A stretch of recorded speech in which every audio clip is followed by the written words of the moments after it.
A last-minute refusal by Auckland Council to allow fireworks at Vodafone Springs Speedway on Guy Fawkes night has left the promoter seething and will disappoint thousands of families. The traditional Speedway season opener this Saturday is a popular early summer community event.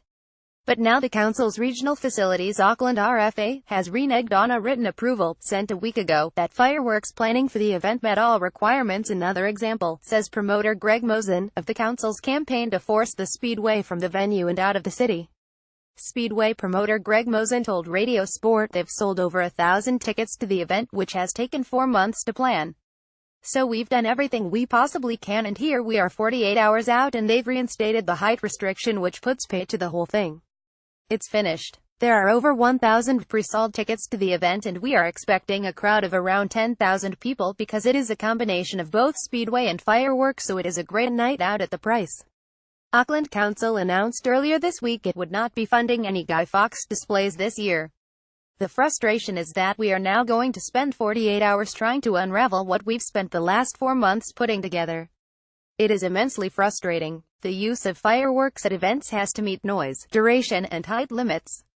The planned fireworks display complied with the restrictions, but yesterday RFA told the contractor the height restriction at which the pyrotechnics explode was now lowered to 25 meters, which meant the planned display no longer met the criteria. The RFA was concerned about the animals at the nearby Auckland Zoo, but Mosen has conducted his own expert research to show a ceiling height of 30 meters would have no impact on the animals. We have taken the time to actually accurately estimate what the ceiling heights would be to ensure these animals don't see these displays, Mosen explained. That ceiling height is 67.5 meters. Our pyro display would not exceed 42 meters, exploding at 30 meters, but visible higher than that, and that is only occasionally. It will have zero impact on the zoo. In fact, it is less than what we did last year. To mitigate risk further, we have removed the 2.5-inch star shells and we would only let off ones that are just under 2 inches in diameter. A 2.5-inch shell has about 3 times the impact when it explodes. We took 60 of those out. The AC/DC concert had 60 of them in their display, so if this is good enough for us, it better be good enough for everybody. The reason they were allowed to do that is the RFA were forced into a corner by the promoter of the AC/DC concert. The tour that had toured the world is the same regardless of where you go to watch it, and part of that was a pyro display. The RFA said they felt there would be an international incident if they did not allow the pyro would happen. Unfortunately, the RFA seemed to have rules for some and rules for others, and one can only assume that the reason they are doing this is to put more pressure on Speedway and around that Western Springs venue. Mosen believes the RFA is trying to push Speedway out of the Western Springs venue it has called home since 1929.